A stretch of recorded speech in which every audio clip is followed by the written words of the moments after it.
Semangat pagi anak-anak jempol ibu. Bagaimana kabarnya pagi ini? Tetap semangat, luar biasa. Oke, mana semangatmu? Ini semangatku. Yes, masih semangat kan? Oke, berjumpa lagi bersama dengan Ibu Fauzia dalam pembelajaran matematika. Nah, sebelum belajar, berdoa terlebih dahulu ya nak, sesuai dengan kepercayaan kalian masing-masing. Doa dimulai. Doa selesai. Oke anak-anak jempol ibu, materi kita hari ini masih tentang statistika, yaitu tentang penyajian data dalam diagram batang.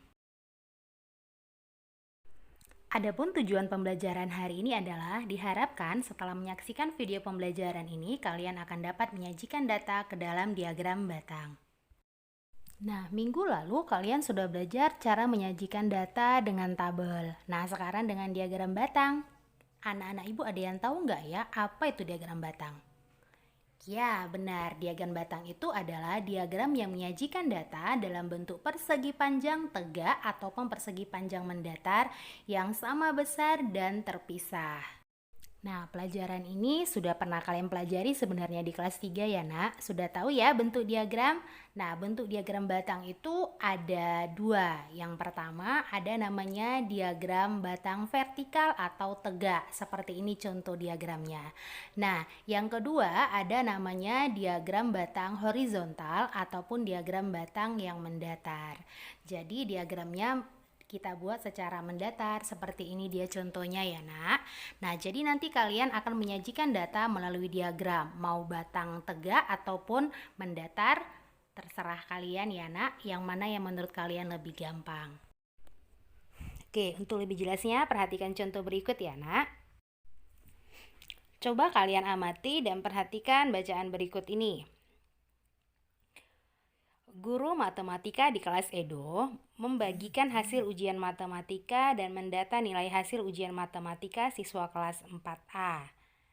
Nah, dari 32 siswa diperoleh data sebagai berikut. 2 siswa mendapat nilai 50, 11 siswa mendapat nilai 65, 10 siswa mendapat nilai 70, 6 siswa mendapat nilai 80, dan sisanya mendapat nilai 75.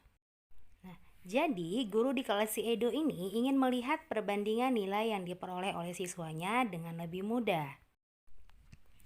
Nah, oke. Untuk melihat perbandingan nilai yang diperoleh siswa, kita dapat membantu ibu guru menyajikan data tersebut ke dalam bentuk diagram batang. Tapi sebelum membuat diagram batang, kita tulis data tersebut ke dalam bentuk tabel. Masih ingat ya nak, pelajaran minggu lalu? Oke, perhatikan data yang diperoleh akan kita buat ke dalam bentuk tabel. Nah, ini tabelnya ya nak. Nah, sekarang langsung kita tuangkan dalam bentuk tabel ya. Dari 32 siswa diperoleh data, kita urutkan dari nilai yang terkecil ya nak. Yang memperoleh nilai 50 ada 2 siswa, kemudian nilai 65 ada 11 siswa, lalu yang memperoleh nilai 70 ada 10 siswa, dan yang memperoleh nilai 75 ada 3 siswa, dan yang memperoleh nilai 80 ada 6 siswa. Jumlahnya semua ada 32 siswa ya nak. Oke, setelah data tersebut kita tuangkan dalam tabel, akan lebih memudahkan kita untuk membuat diagram batangnya. Bagaimana langkah-langkah dalam membuat diagram batang? Nah, yang pertama, buat terlebih dahulu sumbu mendatar yang kita beri nama X dan sumbu tegak yang kita beri nama Y, yang saling tegak lurus. Kemudian yang kedua, sumbu datar itu merupakan sumbu yang berisi nilai hasil ulangan matematika. Yang sumbu tegak itu berisi tentang banyaknya siswa atau frekuensi ya nak. Nah, lalu kita gambar persegi panjang tegak untuk masing-masing nilai hasil ujian matematika sesuai dengan banyaknya siswa. Jadi mau tegak atau horizontal boleh ya. Kebetulan di sini ibu buat diagram batang yang tegak ya nak.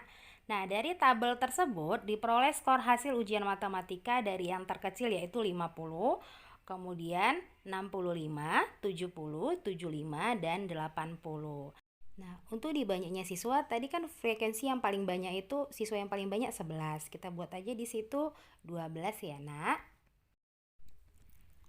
Yang perlu kalian ingat dalam membuat diagram batang, jarak-jaraknya itu harus sama ya, nak. Contoh di banyak siswa itu ibu buat jaraknya 2 kotak. Jadi sampai ke atas itu ada 2 jaraknya ya.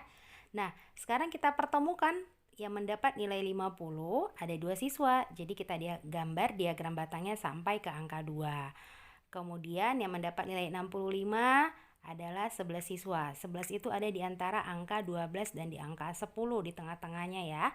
Kemudian sampai angka 70 ada 10 siswa, yang mendapat nilai 75 ada 3, dan yang mendapat nilai 80 ada 6 siswa. Nah, itu tadi bentuk diagram yang vertikal. Sekarang kalau bentuk diagram horizontalnya seperti ini, diperhatikan ya di mana banyak siswanya dan di mana nilai ujian matematikanya. Lihat perbedaannya ya, Nak. Oke, gampang ya cara membuat atau menyajikan data dalam diagram batang. Sekarang kita masuk kesimpulan pelajaran. Adapun kesimpulan pelajaran kita hari ini adalah langkah-langkah dalam membuat diagram batang, yaitu yang pertama kita buat sumbu mendatar dan sumbu tegak yang saling tegak lurus. Kemudian sumbu mendatar itu merupakan nama datanya dan sumbu tegak itu merupakan banyak data. Lalu gambarkanlah persegi panjang atau diagram batangnya untuk masing-masing datanya. Demikianlah pelajaran kita hari ini, Nak. Semoga apa yang Ibu jelaskan bisa kalian pahami dengan baik. Terima kasih atas perhatiannya. Salam sehat untuk kita semua.